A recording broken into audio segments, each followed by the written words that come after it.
নমস্কার, আমি দেবজ্যোতি চক্রবর্তী। আমার দেবজ্যোতি চক্রবর্তী ব্লগস ইউটিউব চ্যানেলে তোমাদের সবাইকে স্বাগত জানাই।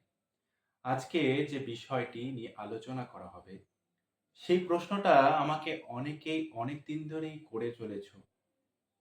বিষয়টা হচ্ছে তোমার এক্স এর বিয়েকে নিয়ে, তাই তো?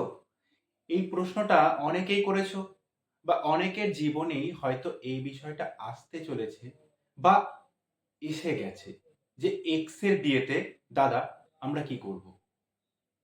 একটা কথা মাথায় রাখবে, বিয়েটা তোমার এক্স এর, যে পার্সনের বিয়ে হচ্ছে সে তোমার এক্স। এক্স মতলব কি? দূরে। এক্স মানে সে কিন্তু প্রেজেন্ট নয়। বুঝতে পারছো? সেই মানুষটি তোমার এক্স।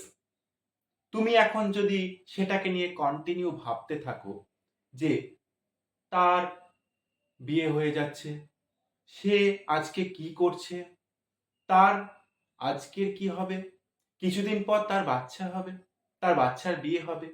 তুমি যদি এইগুলোকে নিয়ে কন্টিনিউ ভাবতে থাকো, তাহলে তুমি এই জায়গা থেকে কোনোদিনই বেরোতে পারবে না। কোনোদিনই বেরিয়ে আসতে পারবে না। সুতরাং তোমাকে এটা ভাবতে হবে, যে মানুষটির বিয়ে হচ্ছে, সেই মানুষটি কিছুদিন আগে অন্য একটা মানুষের সাথে ছিল। তাহলে কিছুদিন পর তার সাথে তার বিয়ে হচ্ছে। এটাই তো স্বাভাবিক। যখন তুমি জানতে যে সেই মানুষটি অন্যজনের সাথে ছিল, তাহলে তাদের তো বিয়ে হবেই। সুতরাং তুমি যদি এই বিষয় নিয়ে ভাবতে থাকো কন্টিনিউ, তুমি তো এই জায়গা থেকে আর কোনোদিন কখনোই বেরোতে পারবে না। যে মানুষটি তোমার ছিল না, যে মানুষটির বিয়ে হয়ে যাচ্ছে, সেই মানুষটি তোমার নয়। তাকে তার মতো থাকতে দাও না।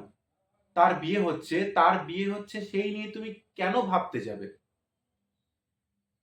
তুমি রাস্তায় যাচ্ছ, রাস্তায় যেতে গিয়ে দেখলে কোনো একটা মানুষের দেখলে বিয়ে হচ্ছে, তুমি কি তাকে ভাববে যে কার সাথে বিয়ে হচ্ছে, কি হবে এরপর, তারপরে কি হবে? না তো। তাহলে যে এক্স, হতে পারে সে তোমার বয়ফ্রেন্ড, হতে পারে সে তোমার গার্লফ্রেন্ড, কিন্তু তাকে নিয়ে তোমার এত ভাবনা কিসের? সে তোমার প্রেজেন্ট নয়, সে তোমার এক্স। সুতরাং এক্স কে যেতে দাও। তাই বলে এটা নয় যে একটা খুব কম বেশি প্রচলিত হয়েছে যে এক্স কে যেতে দাও, নেক্সট কে সুযোগ দাও। আমি কথাটার সাথে একমত হতে পারলাম না। মানে নেক্সটটা কি? কখন একমত হতে পারবো? যদি সেই মানুষটি পার্টিকুলার তোমাকেই ভালোবাসে, তবে তুমি তোমার জীবনে অন্য কাউকে আনতে পারো। কিন্তু এটা সরাসরি সাথে সাথেই নয়। এই সম্পর্কিত ভিডিও আসতে চলেছে। কিন্তু এক্স কে কখনোই নয়। এক্স এর বিয়ে হচ্ছে, তাকে তার মতো থাকতে দাও। সেই জিনিসটাকে মাথা থেকে বের করে দাও।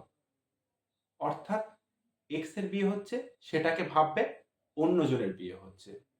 আজকে সে একটা অন্য ছেলের সাথে বিবাহিত জীবনে জড়িয়ে যাচ্ছে, কালকে তার বাচ্চা কাচ্চা হবে, তারপরে তাদেরও বিয়ে হবে। তো এইগুলো নিয়ে ভাবার সময় তোমার হাতে নেই।